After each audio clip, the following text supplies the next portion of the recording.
تستوي معايا.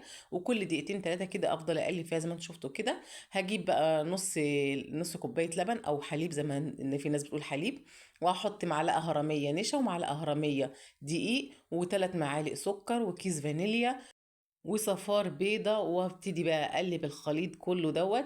الطريقة دي زي طريقة كازاندي بيه بالظبط، بس طبعا انا مقللة المكونات هنا شوية لان انا عندي بطاطا.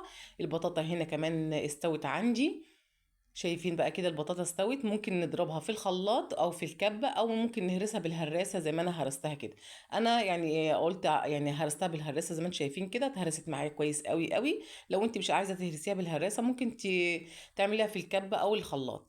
نزلت بقى بالخليط اللي انا عملته ونزلت عليهم كده هوت وسبتهم وحطيت مكعب زبدة، وهبتدي بقى اقلب شوية كده هوت على نار هادية لحد ما الاقي الخليط ده كله يبقبق معايا. عايزة اقول لكم الريحة كانت روعة.